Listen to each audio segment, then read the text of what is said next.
"I'll be happy enough for both of us," remarked my sister, the one who snatched John away from me. She brazenly extended an invitation to her wedding with John, attempting to flaunt her triumph. "Mom and I will attend," I declared resolutely. "We'll show her what a genuine spectacle looks like." Normally composed and forgiving, it seemed my parents had finally reached their limit with my sister's transgressions. With an ominous smile, they begrudgingly accepted the invitation. Little did we know, the ceremony would devolve into a nightmarish affair rather than a joyous celebration. My name is Hannah Turner. At 24, I find myself navigating the early stages of marriage. I work as an illustrator, pouring my creativity into every stroke. My bond with my husband, John, is steadfast. We met through mutual friends and quickly fell into a whirlwind romance. His proposal, against the backdrop of a stunning city view, was nothing short of magical. Our wedding day was a testament to love, surrounded by the warmth of family and friends. However, doubts crept in. One morning, when I handed John his forgotten phone, I couldn't shake the feeling that something was amiss. His sudden urgency only heightened my suspicions. Soon, it became apparent that John carried his phone everywhere, even within our home.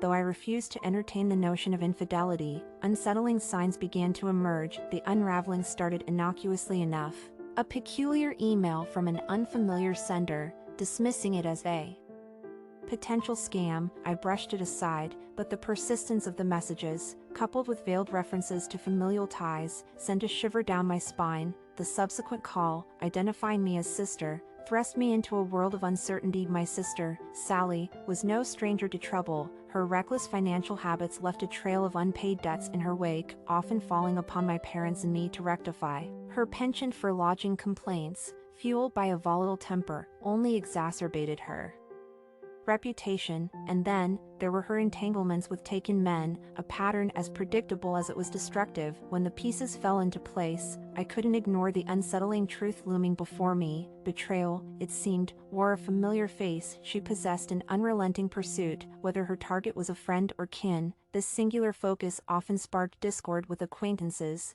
with the fallout inevitably landing at my family's doorstep. It was due to her disruptive behavior that I had severed ties with Sally long ago, yet, the mention of sister in the message gave me pause. Despite my apprehension, I chose to ignore it, refusing to engage with whatever drama she was stirring up. However, the incessant pinging of my phone demanded attention. Reluctantly, I opened the message, only to be confronted with a chilling reality. Sally's words cut through me like a blade, revealing a betrayal that shattered my world. The image of John and Sally together confirmed what I already knew. Deep down, in the aftermath of Sally's revelation, John disappeared from our home, leaving behind nothing but signed divorce papers. My attempts to reach out to him were met with a deafening silence. Bereft of happiness, I found myself consumed by a tumult of emotions: sadness, anger, and a profound sense of loss. After days of mourning, I mustered the courage to confront Sally, seeking answers in the midst of my despair. However, her callous disregard only fueled my frustration. It became painfully clear that reconciliation was futile. In a moment of resignation, I signed the divorce papers, sealing the end of a once happy marriage. Subsequently, my life spiraled into disarray. The weight of the betrayal and the ensuing emotional turmoil left me drained, unable to find solace even in the most basic of tasks. The pain was suffocating, a constant reminder of the love I had lost and the sister I could no longer trust. I appeared so exhausted that my co-workers grew concerned. Despite my attempts to reassure them with a smile, it was evident that my body and mind were nearing their breaking point. Eventually, I succumbed to the strain, collapsing at work and awakening in the emergency room, surrounded by my parents and a concerned coworker. "Hannah, can you hear me?" Their voices pulled me back from the brink of unconsciousness. Blinking away the haze, I realized I was in a hospital bed. Memories flooded back. I had collapsed, hadn't I? My father's sigh of relief was palpable. "We were shocked when the hospital called. Aren't you overworking yourself?" he asked, but I knew the truth lay elsewhere. It was the stress from John and Sally. "Maybe," I muttered weakly, prompting my mom to signal for the nurse. After a thorough examination, the doctors decided to keep me under observation. I reassured my father that everything was okay. Even though he was asking me a lot of worrying questions about how I was eating and sleeping, my mother sent him to get some refreshments in the Interim, Hannah, something's not right, is it? My colleague noted with insight. You seemed worn out lately, and this collapse, it's unlike you. I let out a deep breath, sensing that my mask was coming off. I started crying as I described what had happened to get me to this point and how deeply I was hurting. I tried to play it down, but it was obvious that I had gone too far without even realizing it. I forced a weak laugh and said, I guess I was wrong, thinking I could handle it all on my own. The comforting grip of my hand by my mother said it all. Their outrage and incredulity at Sally's betrayal matched mine, though I could feel their sincere care for me. I couldn't get over feeling like I was bothering them with my problems. I had unintentionally caused the situation to worsen in my foolish attempt to carry the load alone. I felt the shame descend on me as I said, I didn't want to worry anyone or make a fuss. I thought I could handle it, but maybe, with uncertainty obscuring my thoughts, I faltered in my speech. My lack of appeal is what started this whole thing, I said, dejected and full of self-doubt. Natalie shot out, that's nonsense, her voice full of passion. What topic are you discussing? Sally and your ex are the incredible ones. As anyone can see, you didn't do anything improper. To believe that you were suffering by yourself, I truly apologize. Both my mother and Natalie gave me sympathetic looks, and I felt like I could cry. I felt guilty at the time for not relying on people around me more. My mother, seeing my weakness, recommended that I take a little break and return home to heal. Ever the encouraging friend, Natalie took care of the paperwork at work to make sure my medical leave went smoothly. When my dad came back later with refreshments and word of my recovery, he immediately pushed for my going home. Natalie relieved my burden with her kind words and promised to always be there for me. Natalie's visits gave me comfort during the few days I spent at my parents' place recovering my strength. It became evident that holding my feelings inside was bad for my health. My phone rang one day when we were enjoying some cake that my mom had baked. I opened the message out of curiosity, only to have my heart leap at the sight of Sally's name. Natalie noticed that I was upset and said, "What's wrong? Are you all right?" I answered, trying to play down how uncomfortable I was. Yeah. I'm fine." Natalie, however, saw right through my act and demanded to see my phone. I reluctantly gave it to Natalie, observing her face change from one of perplexity to fury. "What is this? Is she starting a quarrel?" she yelled, clearly angry. "Simply ignore it. Let's actually block her. Dealing with someone like this is pointless." I unlocked my phone to block Sally because I agreed with her judgment, but instead I got another message from her. "Since then, our cohabitation has gone well. And guess what? I became pregnant," the text said, with Sally's comments sinking in. Time appeared to stop. My eyes filled with tears, and Natalie noticed how upset I was and intervened. "This is unbelievable. I'm so angry I could burst," she yelled, matching my rage. "We should sue them." I had considered taking legal action in the past, and now when I was feeling particularly outraged, it seemed like a good idea. I was furious when I initially saw the message, but I don't have the motivation or drive to follow through on it today. "I'm tired of dealing with this. I just don't want to," I said. Since my weariness, Natalie inhaled deeply and steadied herself. "I apologize. I became quite emotional. You're right. Staying out of it is preferable." Her reassuring back rub felt like a lifeline, and I started crying a little harder. At that moment, my mother entered the living room with a serious attitude. The words, "Hey, Hannah, actually, I haven't told your dad about this yet," were heavy on her mind. Realizing how serious the issue was, I paused to collect my thoughts. "I also think it's time for a conversation about it. This is really excessive," I said. Natalie's words struck a chord with me and confirmed my choice. I trusted my mother to bring up the topic with my father later. When night arrived and Natalie headed home, my dad came home from work with his normal cheerful disposition. It was obvious that his mood had improved having me back home. I felt like I belonged when my mother said how happy she was to see me back, but this evening was not like the others. I could feel the seriousness of the issue when my mom started talking to my dad. I felt a wave of emotion hit me when Dad looked at me with kindness and determination. He calmed down after I told him everything, but there was simmering rage beneath the surface. He spoke to me personally, so his remarks had weight. "I understand, Hannah. For the time being, refrain from blocking her," he said in a measured tone. "You don't have to read the messages, but wait on blocking her." I trusted his judgment and nodded in understanding. I felt secure because of my parents' united front, and I was incredibly Appreciative of their constant support, I was so relieved by their kind words and contagious grins that I started crying. My heart felt so warm, surrounded by love and understanding. At that very moment, the fact that we laughed so much that night was evidence of how strong our family relationship is. I confided in Natalie, and she acknowledged the support of my parents, adding that she was there for me as well. Gazing up at the night sky, I felt a sense of connection and clarity. Following our discussion, I made the decision to return home. With the office conveniently located within commuting distance of my parents' house, it seemed like the right choice, especially for my mental well-being amidst the weight of painful memories. Taking charge, I handled the cancellation of the rental contract and arranged for John's belongings to be sent to his parents' home on moving day, managing the mail forwarding at the post office. I smoothly completed the transition, bid farewell to the landlord with a smile, leaving on good terms. Settling back into my parents' home, I resumed work, reassuring concerned colleagues with genuine smiles. My boss advised against overexertion, reminding me of the supportive environment I was fortunate to have. Months later, upon returning home, I was greeted by my mother's serious demeanor. Summoned to the living room, I sensed something significant awaited. Changing into comfortable attire, I joined my parents, finding them puzzled over a letter.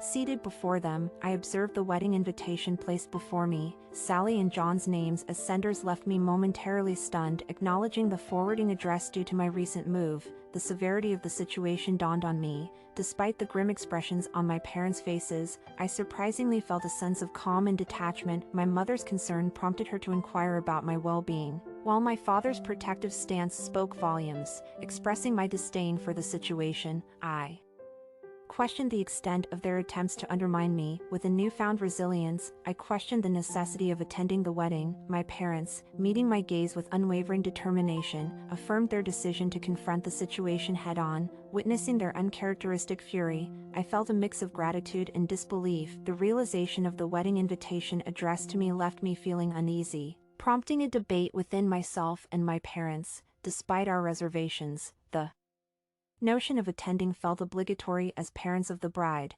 embracing their role with a mixture of anticipation and forced enthusiasm. My parents exchanged smiles, a facade I struggled to match. Sharing the news with Natalie, her lack of surprise mirrored my own internal conflict. Despite her rationalizing the necessity of our attendance, her teasing smirk hinted at a deeper understanding of the complexity of familial obligations. When the wedding day approached, I couldn't shake off my apprehension, questioning my parents' seemingly unwavering resolve. Their reassurances fell short, overshadowed by the tension lurking beneath their forced smiles. Even as I voiced my concerns, they remained steadfast in their preparations, dismissing my worries with practiced ease. Just as I resigned myself to the inevitable, the unexpected arrival of Natalie added a new dimension to the situation.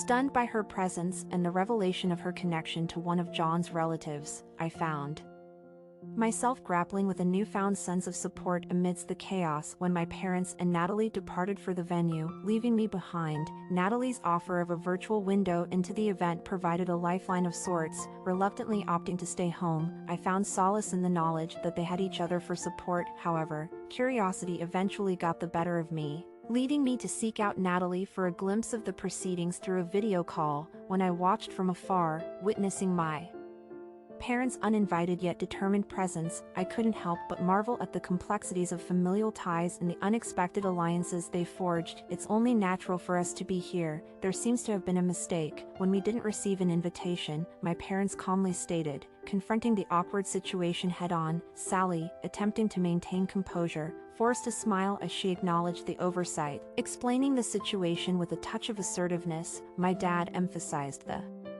importance of including the bride's parents in such events, subtly hinting at their exclusion. Though I couldn't witness my parents' expressions directly through the video call shared by Natalie, I could sense their underlying determination. Sally's genuine belief that my parents' presence was a gesture of love for her caught me off guard. John, visibly relieved, greeted my parents warmly, reassured by Sally's explanation. When John's parents joined the congenial atmosphere, I couldn't help but feel a pang of nostalgia for the warmth they once extended to me as their son's wife. Reflecting on the decision not to attend in person, I found solace in observing the proceedings from a distance. When the ceremony progressed seamlessly into the reception, Natalie's occasional check-ins served as a reminder of her unwavering support. When the moment arrived for the parents' gratitude speeches, Sally's panic at the unexpected arrival of her own parents prompted my parents to step in with grace.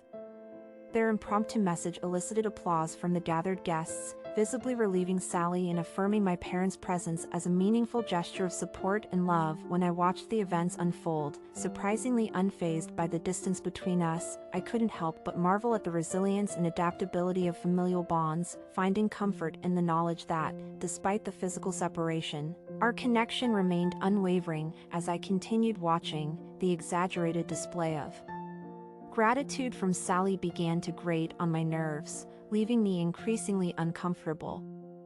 Then, to my utter disbelief, my dad initiated something truly unexpected with a smile, announcing a surprise from us to you. He signaled the opening of the reception hall doors, revealing a group of men standing there, all wearing expressions of outrage. I watched in anticipation, unsure of what would unfold next. Sally's complexion turned pale when the men approached, their presence stirring a sense of foreboding in the room. In a shocking twist, my dad praised Sally's charm, attributing her popularity among men to her ability to reciprocate their affections, much to Sally's evident discomfort. As accusations and confrontations ensued, Sally found herself on the receiving end of demands and grievances from her past entanglements. Natalie's astonished reaction mirrored my own when I watched the scene unfold, while John's attempts to understand only added to the chaos. Then, my mom seized the microphone, revealing yet another surprise, acknowledging Sally's charm and popularity among women. My mom's words prompted several female guests to stand up, each with their own grievances against Sally. The atmosphere descended into chaos as accusations of infidelity and financial betrayal filled the air. When the situation escalated into pandemonium, I couldn't help but feel a mixture of shock and horror. Despite the chaos unfolding before them, my parents maintained smiles,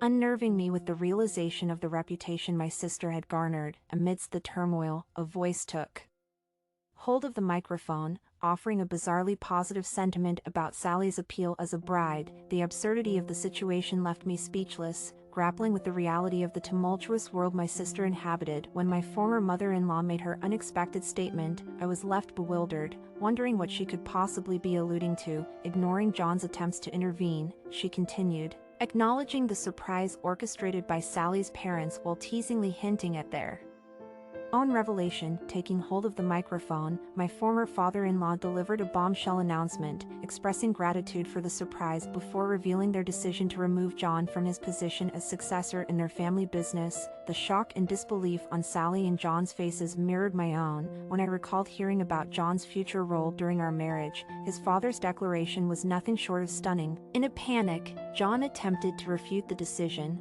citing his previous understanding of his succession. However, his parents remained resolute, commending his independence and urging him to forge his own path alongside Sally. Their unexpected declaration left me speechless. As I watched the scene unfold through Natalie's updates, it dawned on me that my former in-laws had not only come to apologize but had also orchestrated this surprise as a gesture of reconciliation and support. When Natalie recounted the events, tears welled up in my eyes, overwhelmed by the realization of the genuine care and support surrounding me. Amidst the laughter and chuckles, I felt a wave of gratitude wash over me, knowing that I wasn't alone in facing life's challenges. Unable to find the words to express my emotions, I simply nodded in gratitude, touched by the depth of kindness and solidarity extended to me by those around me. In that moment, I felt a sense of reassurance and belonging, knowing that despite the trials I had faced, I was surrounded by a network of love and support that would always lift me up. When I finally mustered the words, "Thank you,"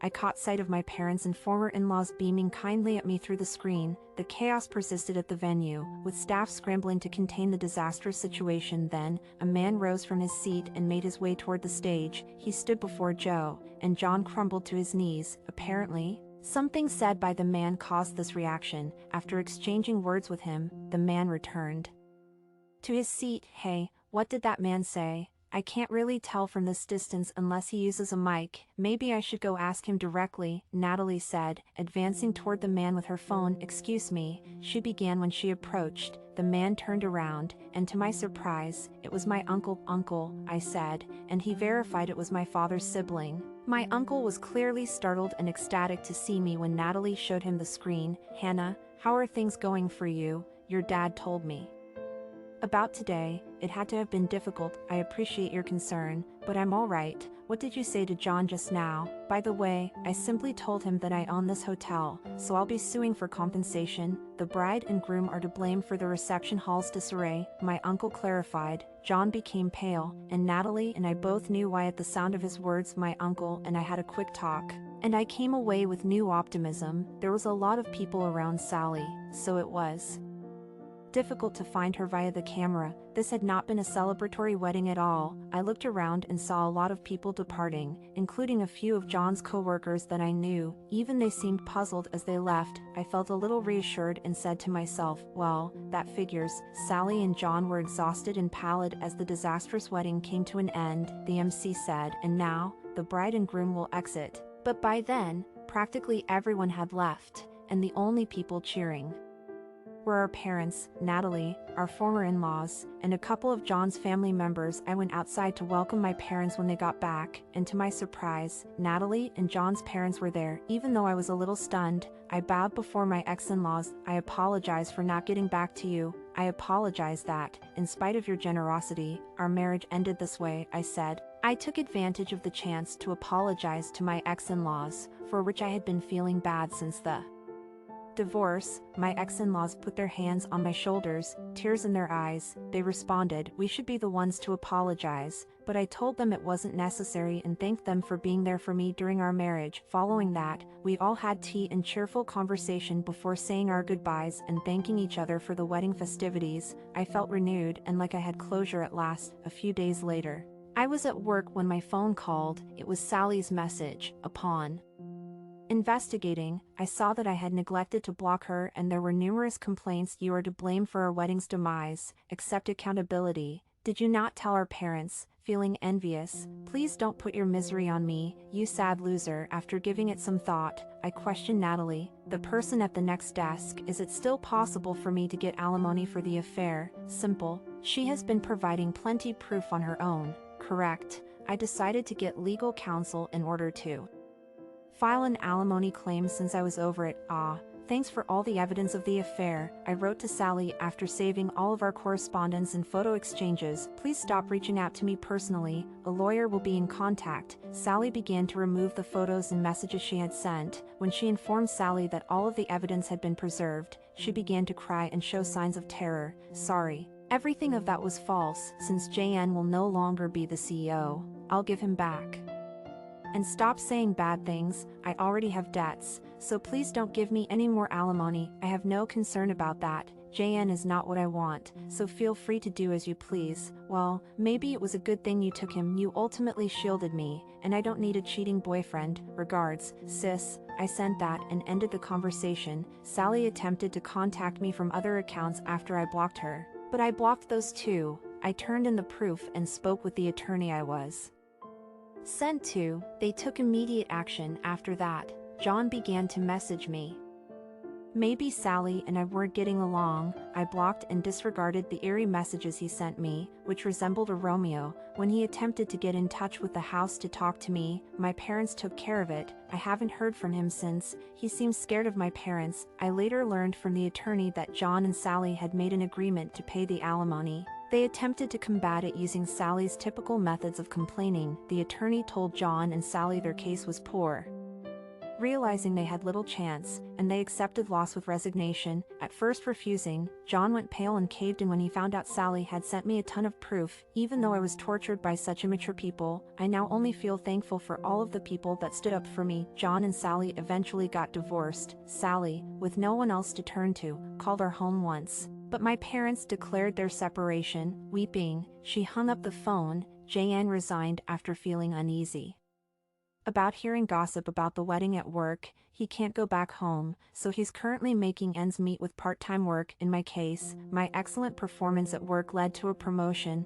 I looked to the future and began a connection with someone I met in my new department. Natalie also clicked with one of John's family members, and we frequently exchange love tales. My parents, Natalie, and even my ex-in-laws are organizing a trip to the hot springs next month as a way to celebrate. I feel happier now than I did when I was at my lowest point. That's all about the first story, and now let's watch another similar story. Amy, since you'll probably never get married, why don't you just enjoy looking at me in my wedding dress? Linda's words pierced through Amy's heart like icy daggers. Her sister's callousness knew no bounds. Amy had been maintaining her distance, seeking peace, but then life threw an unexpected curveball. Her husband, Mike, dropped the bombshell. He wanted a divorce. A year later, to her disbelief, an invitation to his wedding arrived. How much more humiliation did he plan to heap upon her? Amy had fought for custody of their children during the divorce. Emma and Jack, her treasures, brought solace amidst the storm. They were kind, gentle, and brilliant. Her pride knew no bounds when she thought of them. But then came the stipulation: if Amy were to remarry, Mike demanded custody of the children. It was a stark reminder of his selfishness. Anger trembled within her, yet her children, with mischievous determination, reassured her. "Don't worry, leave it to us, just wait at home and relax," they said, their resolve evident as they headed to the wedding. Amy Johnson, 53 years old, found herself navigating a tumultuous sea of emotions. Last year, Mike shattered their seemingly solid marriage with the announcement of separation. It was a shockwave she hadn't seen coming. Questions haunted her. What went wrong? Was it her fault? The burden of uncertainty exacerbated by the torment of menopause symptoms. She had met Mike years ago at work, an office assistant supporting his sales endeavors. Their union seemed destined, but now it lay in ruins. Mike, an experienced elite in his field, had pursued opportunities abroad, leaving Amy to tend to their home and children. As per his wishes, her days were consumed with ensuring his comfort and well-being. Oblivious to the brewing storm, their children's successes brought rays of light amidst the darkness of divorce proceedings. Emma excelled in research at a prestigious company, while Jack pursued his dreams of becoming a lawyer. However, amid the chaos, Amy sought answers. Why did Mike refuse to disclose the reasons behind the divorce? The silence echoed with injustice and absurdity, leaving Amy grasping for closure that seemed forever out of reach. "I couldn't bring myself to accept Mike's explanation, or lack thereof. Irreconcilable differences," was his dismissive reply. Deep disappointment engulfed me. How could the man I trusted and loved for nearly 3 decades be so callous? What had I been blind to all these years? My children shared my disbelief and were appalled by the situation. They saw no point in trying to reason with him. Encouragement to proceed with the divorce poured in from them, and so Mike packed his belongings and left our home. I remained, clinging to our house with our children, trying to piece together the shattered fragments of our lives. This revelation came about 6 months before the divorce was finalized. "Mom, today I saw Dad and Aunt Linda together." Emma's words jolted me from my thoughts one evening when I stood chopping vegetables. Linda, my only sister, had recently moved into an apartment nearby. Her visit was brief, tinged with an uncomfortable atmosphere. Our relationship had always been strained, marked by our polar differences in personality. Linda, with her history of multiple marriages and divorces, stood in stark contrast to me, the stability-seeking one. She had a knack for changing her demeanor to suit her agenda, a trait that had always irked me. Despite living in close proximity, our interactions were practically non-existent. Her sudden move to the neighborhood felt ominous, and now, with the revelation of her connection to Mike, my heart churned with turmoil. Linda's selfishness and cruelty were nothing new to me. They had haunted our relationship since childhood. She had a talent for inflicting emotional wounds in subtle ways, invisible to the eyes of adults. Her calculated cruelty often left me in tears, with her skillful manipulation painting me as the troublemaker in front of others. I recalled one particularly painful incident during Christmas. Shortly after I started elementary school, our relatives gifted us dolls based on a popular animated character. Linda received the tomboyish character with black hair and attire, while I received the one with blonde hair and a pink dress. The more coveted of the two among children. Despite my joy, Linda's jealousy cast a shadow over the occasion, yet she skillfully masked her envy with feigned comfort, eager to maintain her facade as the good sister. It appeared that my sister took a liking to my gift as soon as she laid eyes on it. While the adults were engrossed in conversation and making their way to the living room, she reached out to me, disregarding my protests. Seizing my doll, a displeasing sound resonated as the pink dress was mercilessly torn apart. The delicate ensemble, adorned with lace and sequins, which I had admired, was devastated in an instant. Shock immobilized me initially, but soon I found myself overwhelmed with tears, my cries attracting the attention of nearby adults. "What happened?" they inquired. Taken aback, my sister, feigning innocence, simply stroked my head. "Amy accidentally tore her doll's dress, poor thing. I'll lend her mine." Her charade fooled everyone, earning her praises for her apparent kindness. Meanwhile, I faced our parents' reprimands for not safeguarding my gift. Forced to accept the doll with the black dress, I had to express gratitude publicly, while my sister smirked in satisfaction. This scenario wasn't uncommon. Living with her became a source of immense stress. As she seemed to relish in my misery, I couldn't help but wonder if she harbored ulterior motives, fueling my anxiety. Linda, my sister, was never one for academics during her middle and high school years. Instead, she preferred socializing with her frivolous friends, often venturing out late into the night. Much to her parents' dismay, "Studying isn't for me, I'd rather live in the moment," she'd quip, casting me a mocking glance. When Linda's antics caused our parents endless worry, I endeavored to excel academically, earning the trust of my teachers and peers alike. Those who knew my sister were often surprised, questioning whether we were truly related. Linda's disregard for education was just the tip of the iceberg. Her penchant for loitering with dubious companions outside Walmart, often resulting in police interventions, added to our parents' distress, casting a perpetual shadow over our household. Linda's indifference was palpable. In fact, she declared with unwavering confidence, "One day, I'll marry into wealth, and everyone will thank me." While Linda possessed a certain allure, not quite celebrity status, but enough to garner attention, her true charm, in my eyes, peaked during her elementary school years. However, when she entered middle school, Linda's nocturnal escapades commenced. By high school, she had taken to smoking clandestinely and disregarding school regulations by applying inexpensive cosmetics, resulting in visible skin damage and lackluster hair. Oblivious to these changes, Linda maintained her belief in her perpetual attractiveness. Regrettably, her condition further deteriorated with the onset of alcohol consumption, rendering her aspirations of marrying into wealth implausible to those around her. It was during my freshman year of high school that I entered my first relationship. While on a date at a fast food joint, Linda coincidentally crossed our path. Approaching us with a disarming smile, she addressed me, "Amy, is this your friend? Introduce him to your big sister." Both my boyfriend and I were taken aback by Linda's sudden appearance. Anticipating an uncomfortable encounter, I stood tensely as my unsuspecting boyfriend extended a greeting. "Oh, really? You're from the same school. Please take good care of my little Amy," Linda chimed, her smile directed at my boyfriend throughout.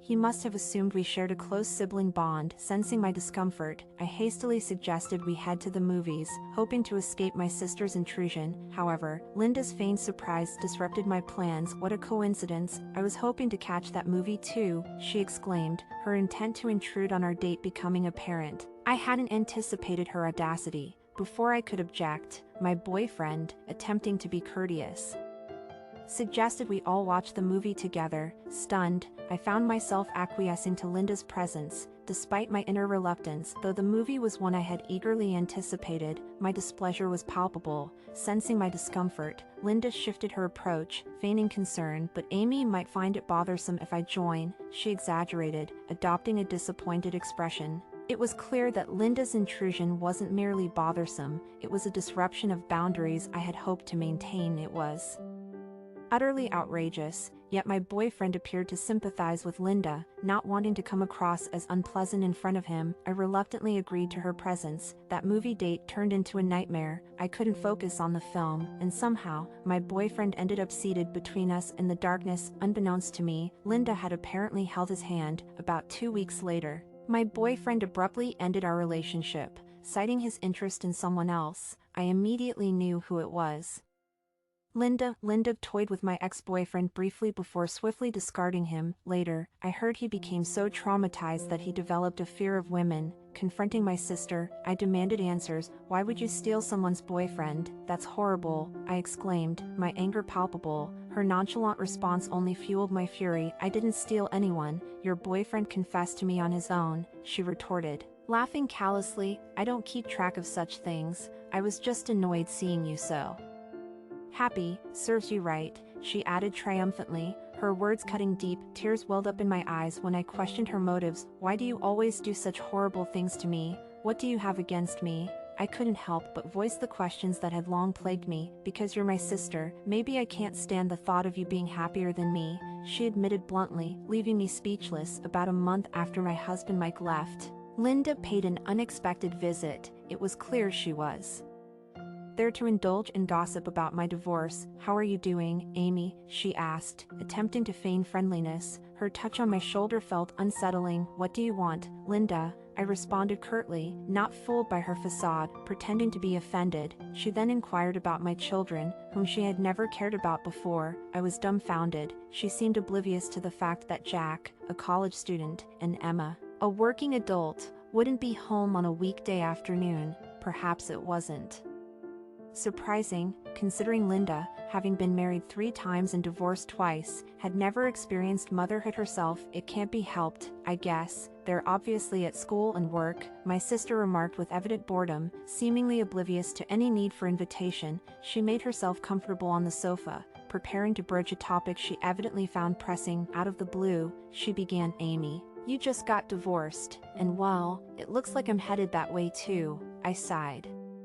Internally, exasperated by the predictability of her announcement, however, I reminded myself that her choices were hers alone. They had little bearing on my life. After all, I had never even met any of her previous husbands. Linda's first marriage, as she often boasted, was to a pilot, a real catch, according to her. Though the specifics of their meeting remained a mystery to me, they appeared genuinely in love. However, constant clashes with her husband's parents and his frequent absences due to work strained the relationship. When Linda sought solace in nights out, her in-laws' disapproval grew, eventually leading to her expulsion from their home. Her second husband, a younger man she met at a bar where she worked, initially seemed like a good match. With his own business and a quiet demeanor, they appeared to be deeply in love. However, the relationship soured when money began disappearing from the store's safe. Money only they had access to, despite her husband's reluctance to suspect her. The mounting losses eventually led to confrontation. Are you blaming me?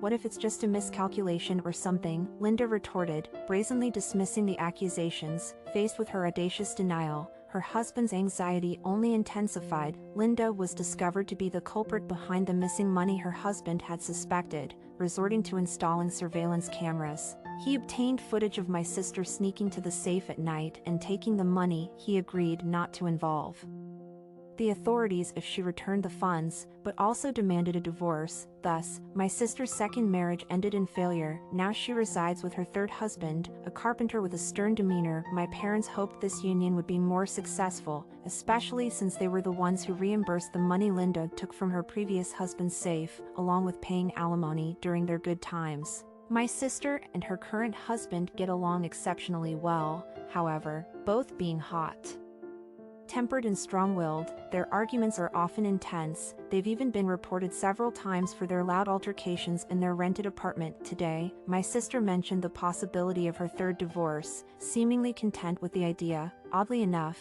she expressed happiness at the thought of it, likening our shared experiences of divorce to being true sisters. This sentiment unsettled me greatly. I couldn't comprehend why anyone would want to commit to someone who neglects household chores, spends money extravagantly, and was previously implicated in a theft. When my sister boasted about her popularity with men, I struggled to maintain composure. Her laughter echoed through the room as she emphasized her magnetic appeal to the opposite sex. I couldn't help but feel a sense of horror and discomfort, yearning for her to depart. Eventually, she left with a cryptic remark about the absence of the children, leaving me to ponder the complexities of her life choices. Being around her left me utterly drained, as if my energy was being siphoned away. It's difficult to believe she's my sister by blood. That night, when Emma returned home, her face was pallid with distress. Mom, there's a wedding invitation, she stammered. Emma, typically composed, seemed unusually shaken. It's from Dad. I was rendered speechless. My ex-husband Mike is getting remarried, and he's inviting me to the ceremony. How much more can he insult me? Emma's disbelief mirrored my own when we examined the invitation together. No way, I exclaimed, feeling my pride shatter as I crumpled the invitation in my hand. Then the phone rang, displaying my sister Amy's caller ID. Have you figured it out yet? I'm marrying your ex-husband, Mike. I stole him away, she declared, her voice dripping with triumph. My sister had always coveted what belonged to others, especially what was mine. Now, she had reached for my husband. When she gleefully recounted how she had maneuvered her way into Mike's affections through a part-time job at his company, I felt my hands tremble, the room spinning. It was then that I understood why Mike had never offered an explanation for our divorce. Memories flooded back, reminding me of a similar betrayal in my youth. My sister's voice, filled with satisfaction, grated on my nerves. I've always been irritated that you married an elite like Mike. I had a successful first marriage, you know. In that moment, her words felt like daggers, cutting through the facade of sisterhood and revealing the depths of her envy and malice. Why always me? I was driven out by my mother-in-law. I wanted you to feel the same way I did. My sister's words echoed in my mind, igniting a surge of anger within me. I fought the urge to yell at her, managing to restrain myself. That's because you were disliked by your in-laws, right? You were always out playing around. Her tone lost its previous amusement as she spoke. Shut up anyway. Make sure you come to our wedding. I'll show you how happy we are. You'll see how much Mike adores me, she continued, her voice dripping with triumph. Before abruptly hanging up, I collapsed into a chair, trembling, as Emma rushed to my side and Jack entered the room. Mom, are you okay? Emma's concerned voice blended with Jack's when they both approached me. I recounted the details of the phone call to them, their expressions mirroring a mix of disbelief and disgust. I can't believe Dad would do something like that, Jack muttered, his face contorted with disbelief. It's unbelievable, Emma added, her voice filled with indignation. I had always avoided discussing my sister's antics with my family, not wanting to acknowledge that such a person was my sister by blood, but now, I couldn't contain it any longer. I spilled everything, from the harassment I endured to my sister's string of divorces. Their faces grew increasingly clouded as I spoke. It can't be true. This is too much, Jack grimaced, his expression reflecting my own turmoil. Sharing everything with them brought a sense of relief, and I thanked my children for listening. I declared my decision not to attend the wedding, but Emma's eyes lit up with determination. Wait, we're invited too, right? She interjected. It dawned on me then. Did Mike really want us there? Before I could respond, Jack declared, I'll go in your place. Mom, bewildered, I looked at my son, wondering what he had in mind. My children reassured me, their smiles offering comfort amidst the chaos. Don't worry, leave it to us, they said in unison, exchanging meaningful glances. That piqued my curiosity. Despite my nerves, there was a sense of anticipation brewing within me. I reluctantly agreed to let them attend the wedding. When I contemplated Mike's upcoming fourth marriage and my sister's audacity, I couldn't help but feel surprised by the turn of events. It was slated to be a grand affair at a top-tier hotel. Apparently, my sister had insisted on it. Mike, a high-ranking sales director poised to ascend to an executive role, needed to showcase his new wife grandly.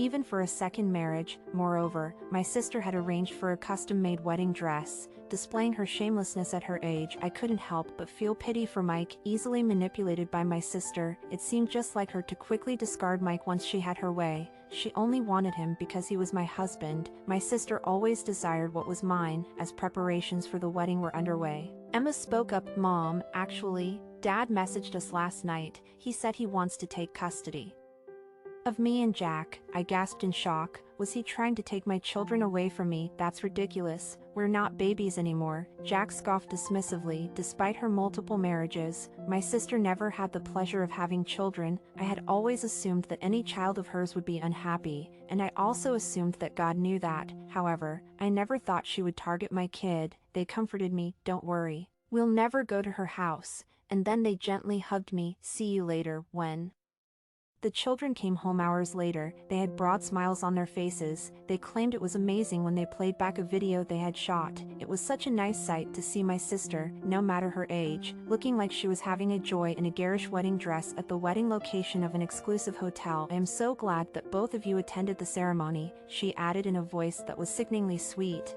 Emma appeared as though she would soon gag out of revulsion. Mike, meantime, smoked a cigarette and made a sad look while sitting in a corner of the room. Jack had never seen his father smoke before, and he appeared agitated, twitching his leg uncontrollably. He didn't have a groom's appearance. The kids left the wedding suite early, feeling uneasy. Then the ceremony started, with the ecstatic Linda, the bride, and the stoic Mike, the groom. The guests' attitudes were tense, and the wedding itself seemed strange. The reception followed. In a pleasant mood, my sister showed Mike too much affection. The guests were unsure of where to turn when they saw the over 50 bride acting in this manner. Mike pushed Linda away, aware that his colleagues were observing. The MC then made an effort to lighten the tone. The moment arrived for my sister to exit the room as soon as the door closed. Jack made his way to the stage. Everyone looked confused. "Congratulations on your marriage, Dad and Aunt Linda," he began calmly, taking a sip from his glass. But what he said next was completely unexpected. "Between the two of you, 6 marriages, that's not normal." The room buzzed with whispers, and most of the guests were unaware of this fact, so their reactions were natural. "Oh, I get it, Aunt Linda, you snatched your sister's husband. That's pretty low. You were never normal, were you?" Jack's words hung in the air, causing a stir among the guests. "Today, I'm going to read a bit of my mom's diary," Jack continued. "Turns out, my mom is the woman whose husband was stolen by today's bride." Gasps filled the room as Jack revealed the truth. "Funny thing, the bride is actually her sister." When Mike listened, his face went pale, and my sister's look deepened. "Linda came and told me she was marrying my ex-husband 6 months ago," Jack said. "She always got along with my spouse, so she pressured me into a divorce." That, then, was the main focus. When Jack revealed the trick, Mike began to shake in his place at the groom's table. He murmured, "So, I was deceived after all this time." When Linda, the bride, returned wearing a new attire, no one cheered. It was rather ludicrous, the gold dress and tiara she was wearing. Linda was grinning widely, anticipating a round of applause, but she became agitated by the venue's chilly attitude. "Is everyone okay?" she demanded, perplexed and getting angrier as she was unable to comprehend why everyone was staring at her in that way. However, the saga of retribution was far from over. Emma, emboldened, addressed Aunt Linda with a somber tone. "Aunt Linda, we have a special gift for you." Linda, taken aback, glanced around anxiously, catching Jack's subtle signal. Suddenly, the door swung open, revealing a group of men entering the room, their attire not of guests but of men on a mission. The first among them was Aunt Linda's initial husband, now remarried and holding a prestigious executive position in his workplace. Following him was Linda's second husband, who, post-divorce, soared to fame with a best-selling book and now resides in a lavish mansion with his new family. As Emma continued, revealing these transformations, shock washed over the room, culminating in Aunt Linda's sister clenching her fists, her face flushing crimson with disbelief. Emma's children beamed with satisfaction, witnessing their aunt's flustered reaction. When the spotlight shifted to the third husband, a carpenter, the sister interjected with a dismissive remark, underestimating his potential. However, Emma continued, unraveling the narrative of his ascent, now serving as the vice president of a nationwide construction conglomerate. With a hopeful gaze, Emma concluded, "May you also find happiness." Aunt Linda, the sister, now pale with realization, had grossly misjudged the successes of her former partners, now dignified figures despite their unassuming appearance. Overwhelmed by a surge of emotions, she lashed out, slamming her bouquet to the ground in frustration. Her outburst triggered a chaotic scene, igniting arguments between the bride and groom while leaving the wedding guests bewildered by the unfolding drama. Among them, Mike's colleagues from the company exchanged uneasy glances, pondering the uncertain fate of their own careers in the wake of such revelations. "We have the final touch." My sister's voice pierced through the tension. "Enough already. Just because you're all doing well, don't get carried away. I even thought about making you my child." Her words met firm rejection from the children, who adamantly refused with an emphatic, "Absolutely not." When another person was ushered in, the announcement continued, "Ladies and gentlemen, meet Linda's new boyfriend." The revelation stirred murmurs among the guests, particularly when it was revealed that Linda had been seeing him concurrently with her engagement to Mike. However, my sister interjected, "I think the day when he becomes her fifth husband is approaching." The spotlight shifted to the new boyfriend, who appeared timid with a pallid face. Sensing the scrutiny, he hastily exited the scene, evading further confrontation. In the ensuing chaos, my sister pursued the new boyfriend, shouting for him to wait. Mike, visibly enraged, seized her arm, demanding, "How much longer do you think you can make a fool out of me? We're getting a divorce, and I'll be claiming alimony from you. My position at the company is finished, and I'll be seeking damages as well." Amidst the commotion, the hosts scrambled to maintain order, while disgruntled wedding guests began to depart, fed up with the unfolding spectacle. Left behind were my sister Linda, her extravagant attire glimmering needlessly, and Mike, disheveled with a crumpled tuxedo. Observing the scene, Emma and Jack exchanged a triumphant high-five, exclaiming, "We did it." True to form, Mike and my sister proceeded with their divorce on the spot. Despite her tearful pleas and fears of alimony, Mike remained resolute, confronting Linda with palpable anger. He demanded answers for her deception, before unexpectedly breaking down in tears. Emma and Jack, still lingering nearby, were taken aback by the unexpected turn of events. "I understand, I was wrong. I did terrible things to Amy. She probably won't forgive me, but I need to apologize somehow," Mike confessed, his remorse palpable. The children exchanged glances, acknowledging that despite his flaws, he had always been a good father, albeit manipulated by Linda, the sister. Though they couldn't revert to their original family dynamic, the children felt compelled to relay Mike's apology to their mother. As the ceremony concluded and they returned home, the sound of laughter echoed through the entrance, a comforting relief after the tumultuous events. Upon their return, Emma and Jack wore triumphant expressions, their faces telling the story of their success. They shared recorded footage with their mother, leaving her shocked yet oddly satisfied by the exposure of Linda's deceitful behavior. Once the dust settled, Emma tentatively broached the subject of Mike's desire to apologize. Jack, offering his support, encouraged their mother to hear him out. With her children by her side, she found the courage to confront Mike, who appeared haggard and disheveled from the chaos of the wedding. Outside, Mike offered a heartfelt apology, acknowledging his foolishness and expressing genuine remorse. He revealed his realization of being manipulated by Linda and vowed to redirect his alimony payments to support their family. Despite his plea to start anew, their mother declined, closing the door firmly behind her. Left outside, Mike lingered for a moment before walking away, resigned to the consequences of his actions. Meanwhile, Linda, the instigator of the turmoil, faced her own hardships. Abandoned by both Mike and her new boyfriend, struggling to make ends meet, she endured ridicule and humiliation in various menial jobs, her once charmed life now a distant memory. In contrast, their mother embraced a peaceful and contented life with her children. Jack excelled in his law exams, promising a bright future ahead. With unwavering support from her children, she found solace and happiness, cherishing the simple joys of life. Above is today's story. If you like it, please subscribe and give it a thumbs up. See you next time.